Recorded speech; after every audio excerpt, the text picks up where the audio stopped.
देखिए, अगर आपको लगता है कि बॉलीवुड पीआर इस देश में सबसे खराब काम कर रहा है तो आपने शायद कांग्रेस के आईटी सेल का हाल नहीं देखा।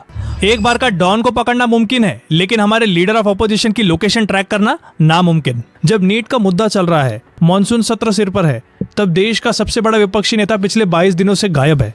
और जब जनता पूछती है कहाँ है, तो इनका पीआर 1 महीना पुराना जयपुर का वीडियो चिपका देता है और कहता है देखिए साहब तो यही है। आज की जो वीडियो है वो काफी इंटरेस्टिंग होने वाली है, क्योंकि जो राहुल गांधी का ये अज्ञातवास है ये सिर्फ एक पॉलिटिकल डिस्कशन नहीं है, इसके पीछे एक बहुत सीरियस प्रॉब्लम है। आज हम प्रमुख 4 मुद्दों पर बात करेंगे।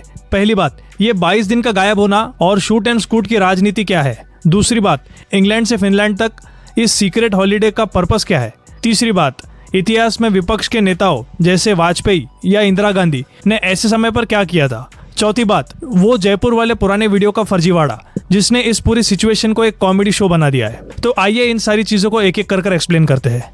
अब देखिए, तारीख थी 22 जून, मॉनसून सत्र की तैयारी चल रही थी और सरकार को घेरने का ये परफेक्ट टाइम है। और राहुल जी क्या करते हैं, वो बोर्डिंग पास लेते हैं और गायब। और कांग्रेस के स्पोक्स पर्सन टीवी पर ऐसे बैठे हैं जैसे वाइवा में उनसे आउट ऑफ सिलेबस सवाल पूछ लिया गया हो, किसी को नहीं पता साहब कहाँ गए। इसे कहते हैं पॉलिटिकल साइंस में शूट एंड स्कूट स्ट्रेटेजी। मतलब आइए माइक पर एक एग्रेसिव बयान दीजिए, कीचड़ उछालिए और फिर गायब हो जाइए। आज रायबरेली, कल वायनाड और परसों सीधे बैंकॉक या फिनलैंड की फ्लाइट भी हो सकती है। जब आप लीडर ऑफ ऑपोजिशन यानी एलओपी है तो आप एक कॉन्स्टिट्यूशनल पोस्ट होल्ड करते हैं।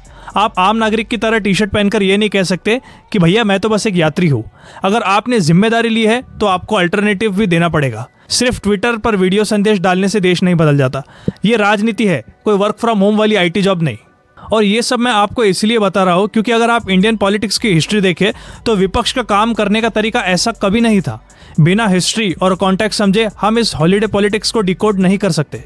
इतिहास गवाह है, चाहे अटल बिहारी वाजपेयी हो, लाल कृष्ण आडवाणी हो या खुद राहुल गांधी की दादी इंदिरा गांधी हो। जब 1977 में इंदिरा गांधी सत्ता से बाहर थी तब उन्होंने बैंकॉक या फिनलैंड के बर्फीले पहाड़ों का टिकट नहीं कटाया था। वो बिहार के बेलची गांव में कीचड़ और बाढ़ के बीच हाथी पर बैठकर लोगों के बीच में गई थी।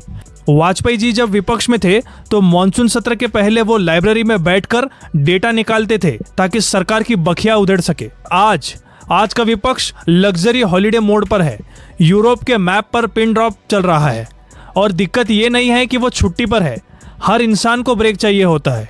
दिक्कत यह है कि इस ट्रिप को इतना सीक्रेट क्यों रखा गया है। क्या वो किसी ऐसी जगह पर है जहां से वो अपना बैकग्राउंड भी नहीं दिखा सकते। और जब सवाल उठने लगा तो इनकी पीआर टीम ने वो किया जो किसी बॉलीवुड सीक्वल से भी बदतर है।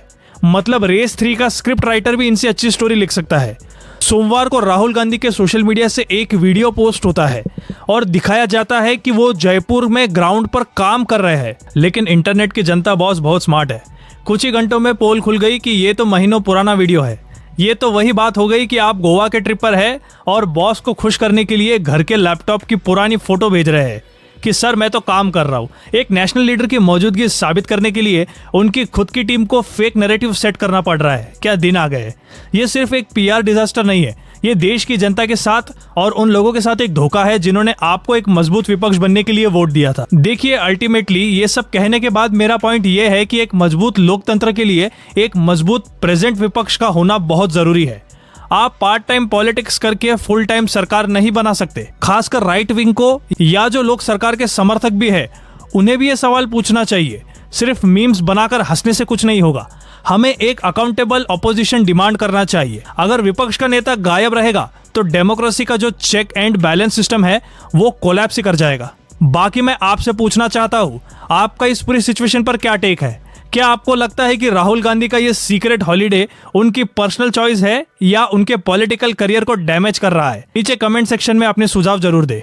बाकी मैं मिलूंगा आपसे अगले अपडेट में। तब तक के लिए जय हिंद, जय भारत।